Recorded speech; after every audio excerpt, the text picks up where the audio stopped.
예, 오늘 여기 그래도 젊은 고 예비 박사가 있어서 다행이라고 생각을 하면서 오늘 박명림 선생님들에 대한 토론을 하도록 하겠습니다. 제 토론문은 토론 자료집에 있기 때문에 간단히 읽으면서 말씀을 드리도록 하겠습니다. 68페이지입니다. 68쪽입니다.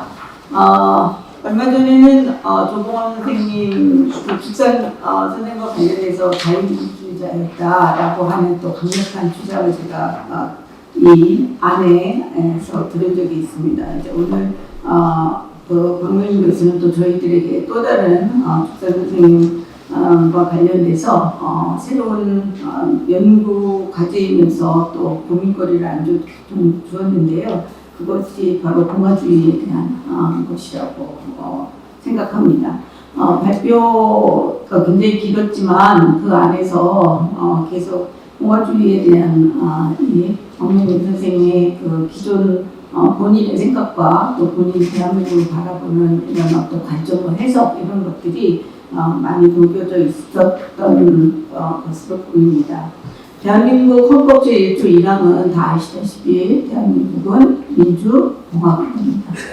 이 민주공화국이라고 하는 것을 대한민국의 구성원들이 대한민국의 국적을 가진 국민이라기보다 대한민국에서 정말 대한민국이라고 하는 국가의 어떤 정치에 직접 참여하는 시민으로서 이 모든 사람들이 자각하고 깨닫고 그것을 스스로 아마 부르짖었던 것은 2017년 촛불이 아니었나 생각을 합니다.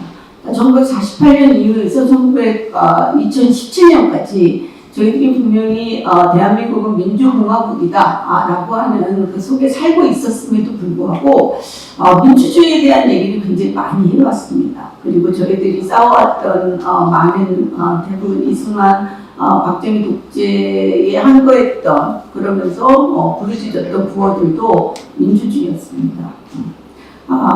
대한민국은 민주공화국인데 민주주의는 있는데 늘 공화주의는 상실되어 있었던 거죠. 처음 임시정부가 수립된 이후부터 1948년 오늘 발표문에도 있지만 이 재헌국회에서 헌법을 만들고 그리고 대한민국을 수립하는 과정은 민주주의보다는 공화주의에 굉장히 초점이 맞춰져 있었는데 공화주의가 많이 실종된 그런 역사들을 저희가 살아왔었던 것 같습니다. 그런 의미에서 조봉암 소위 헌법의 기초를 놓았던 조봉암 선생을 비롯해서 당시에 대한민국을 건국한 분들의 생각들을 다시 엿볼 수 있고 그런 측면에서 조봉암 선생에 대한 것들을 또 다시 한번 살펴보는 것은 저희들이 꼭 해야 될 작업이 아닌가 생각을 합니다.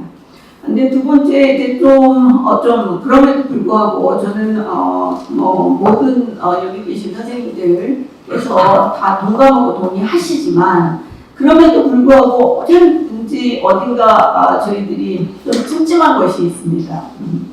그것은 최근에도 저희가 건국전쟁 아마 영화를 보신 분도 굉장히 많으실 텐데요. 건국의 문제를 둘러싸고 벌어지는 우리 사회의 또 하나의 어떤 박명림 선생은 극단의 어떤 그 진영 논리에서 벗어나야 된다라고 얘기를 하지만 여전히 저희들이 해결하지 못한 지점이 있습니다. 건국전쟁에서 이야기하는 건국전쟁에서 끼우는 한국의 건국의 아버지 이승만 그리고 오늘 발표문에서도 계속 나오지만 대한민국 정부의 수립이라고 하는 것은 결국에는 이승만, 김성수, 조봉암 이 3자의 정치연합이었다. 그렇다고 한다면 이승만에 대한 이 재평가의 문제들이 여전히 저희들에게 걸림돌입니다. 조봉암 선생과 이승만은 생전에도 그랬는데 죽어서도 지금까지도 저희들에게 계속 뭔가 이 해결해야 할 역사적인 책무를 주시는 것 같습니다. 돌아가실 때 죽산 선생님께서는 나는 현실 정치에서는 이승만에 꽂혔다라고 분명히 말씀하셨고 그렇지만 그런 것들은 정치인에게 혹은 정치의 길에서는 늘상 있는 일이니 나를 안고 가라 이렇게 말씀하신 거죠. 그리고 내가 추구했던 그런 정치적 이상을 실현해라 이렇게 말씀하셨는데 지금 저희는 또 똑같은 그런 그 상황에 지금 직면해 있다고 생각을 합니다. 네.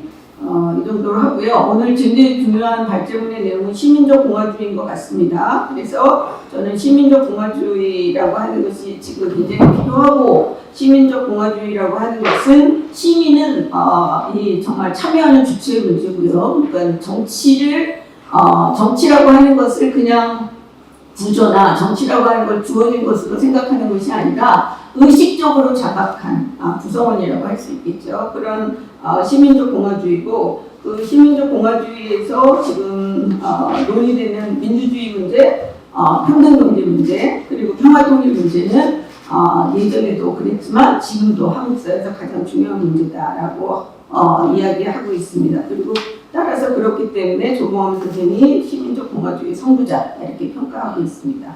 두 번째는 죽산 선생의 정치적 중용입니다.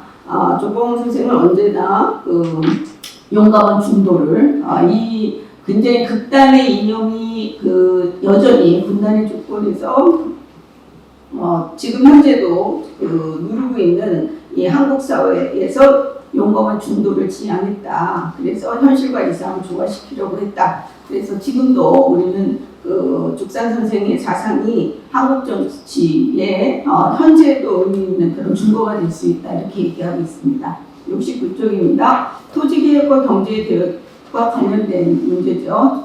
죽산 선생님께서 농림부장관으로 추진했던 토지개혁이라고 하는 것이 오늘날 한국 경제의 기반을 마련하는 것뿐이 아니라 굉장히 변혁적 기반을 마련했다라고 하는 것입니다.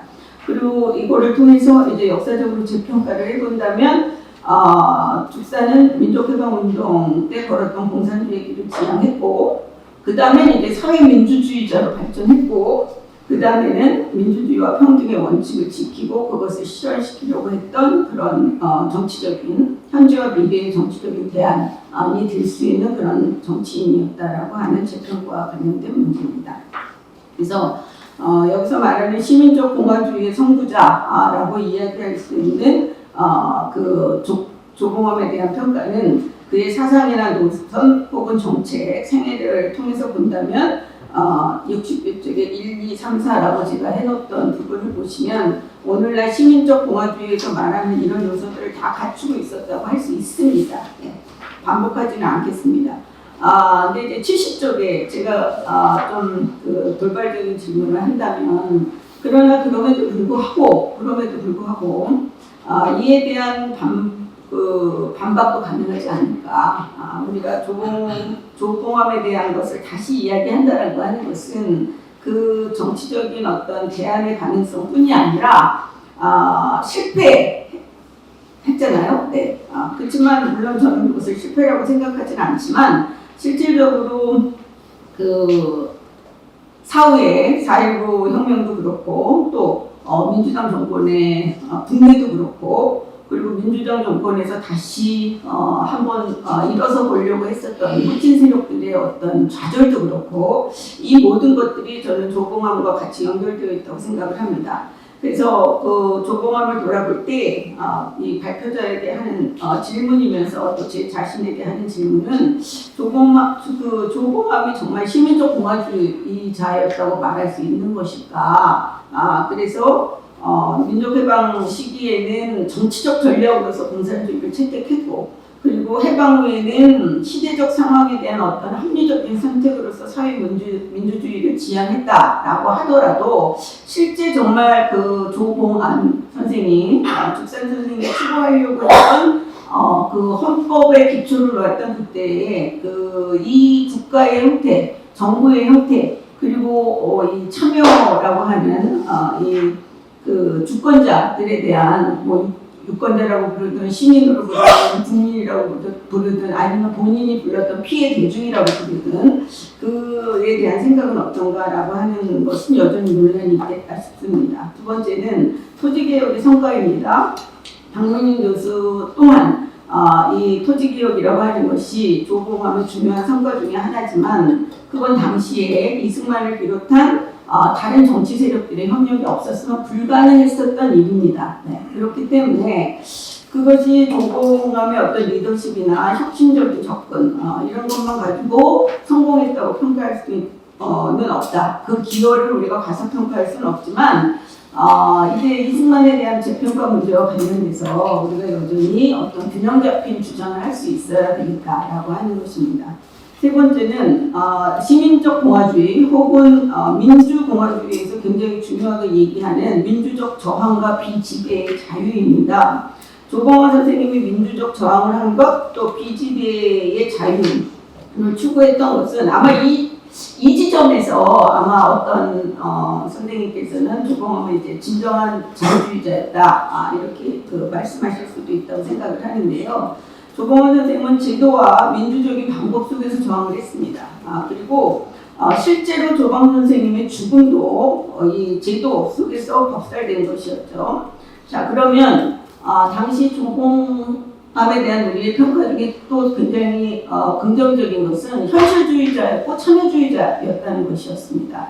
그러면 이렇게 노련한 이승만을 상대로 해서 조봉암 선생님이 참여하고 정치를 했는데 그 법살이라고 하는 과정으로 정치를 마감할 수밖에 없었던 그것만이 꼭 그 당시에 어떤 저항의 방법이었을까? 그래서 죽산의 비극적 체류가 죽산 선생의 어떤 정치의 방법이 실패했다는 것을 의미하진 않겠지만 오히려 그의 저항이 당시 정치적 억압에 대한 용감한 시도라고 우리가 말할 수 있으려면 죽산의 정치적 방법의 효과와 더 나은 대안에 대한 고민도 필요하지 않을까 이런 생각을 합니다.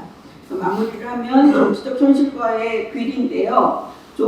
죽산의 중도 노선이 당시의 극단적인 정치 상황에서는 실현 가능성이 굉장히 낮았다라는 점을 좀 깊이 생각해 볼 여지가 있지 않을까 싶습니다. 박원영 교수의 글은 조봉암의 사상과 행적을 긍정적으로 평가하고 있지만 그에 대한 해석에 대해서 비판적인 접근을 할 여지도 있어 보입니다. 조봉암의 노선은 후대에 많은 교훈을 제공하고 현대 정치에서도 중요한 시전점을 제공하는 것은 분명합니다. 하지만 조봉암의 공산주의 그리고 사회민주주의로의 전환 그리고 토지개혁에서의 성과 민주적 저항의 효과라고 하는 것들을 우리가 재평가해서 이제 4.19 이후나 그 이후의 민주당 정권의 어떤 좌절과 조봉암을 생각해 본다면 당시 진보당의 그 당을 만들고 또 정치를 했었던 또 조봉환 선생과 같이 정치했었던 그런 정치 세력에 대한 것을 우리가 좀 또 재평가할 여지도 있지 않을까 싶습니다. 네, 질문은 박 교수한테 하는 거니까 직접 보시면 될 것 같고요. 이상 토론 마치도록 하겠습니다. 네.